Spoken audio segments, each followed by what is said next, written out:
Bonjour à tous, je m'appelle Louis Nagent. Je suis spécialiste technologique sur les applications métiers de Microsoft et notamment Power Apps.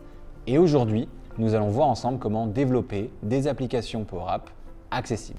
Mais avant de commencer, nous allons voir ensemble ce qu'est la Power Apps ou bien faire une piqûre de rappel pour ceux qui la connaissent déjà. Power Apps, c'est une solution qui va permettre de créer des applications en low-code, no-code.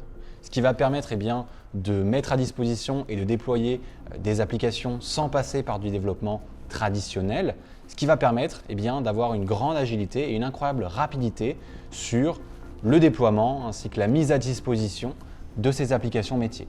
Cependant, le développement de ces applications ne doit pas passer outre l'accessibilité pour tous et pour toutes.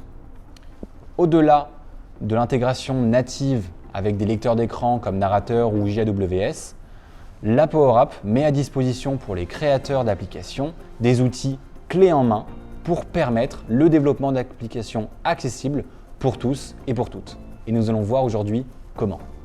Pour ce faire, prenons l'exemple d'une application mise à disposition pour des chargés de ressources humaines. Nous allons donc avoir Sandrine qui va utiliser cette application pour avoir la vue de sa liste de candidats qui ont postulé pour des postes à pourvoir au sein de son entreprise. Depuis la navigation, Sandrine constate très rapidement au final que l'application qu'elle utilise n'est pas accessible. En effet, le contraste de couleurs n'est pas bon, il ne permet pas une navigation simple et une prise d'information qui soit efficace. De plus, elle se rend compte qu'il n'y a pas de description audio ou bien que la navigation par tabulation ne fonctionne pas et n'est pas pertinente. Sélecteur de tâches. Passer au contenu principal, bouton.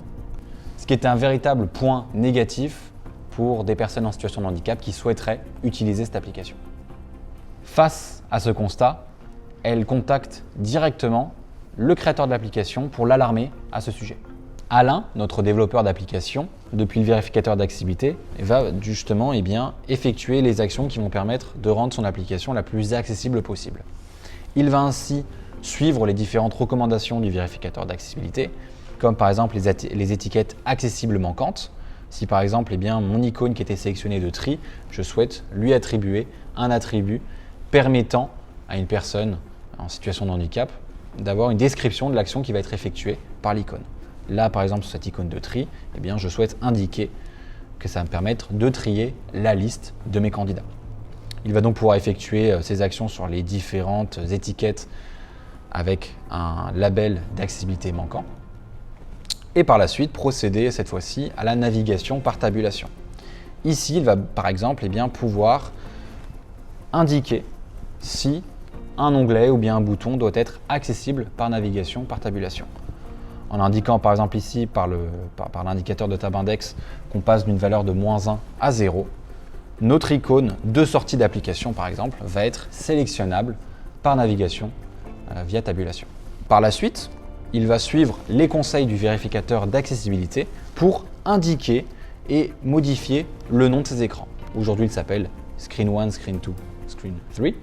Il va changer les noms pour indiquer aux personnes en situation de handicap et donner du contexte à ces personnes-là lorsqu'ils vont naviguer d'un écran à un autre. Là, par exemple, sur notre écran 1, on va l'appeler Accueil pour permettre de donner cette information aux personnes qui en ont besoin.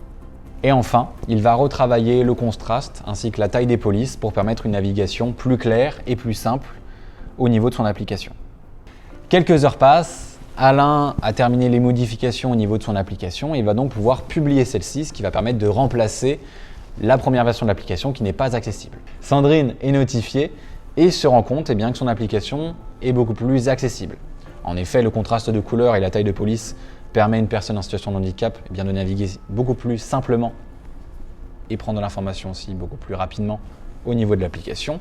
De plus, la navigation par tabulation est désormais effective avec une description audio. Accéder à mes candidats, bouton.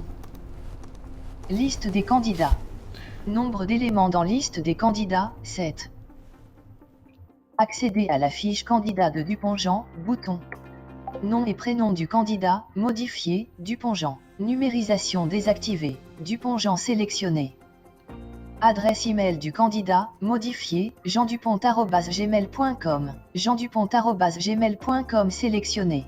Ce qui va permettre, et vous l'avez compris, une navigation qui va être beaucoup plus accessible avec l'ensemble du contexte et des informations qui vont être transmises aux utilisateurs de l'application en situation de handicap. Sandrine est ravie et peut donc partager sans aucun souci cette nouvelle application aux différents membres de son équipe, qu'elle soit en situation de handicap ou non.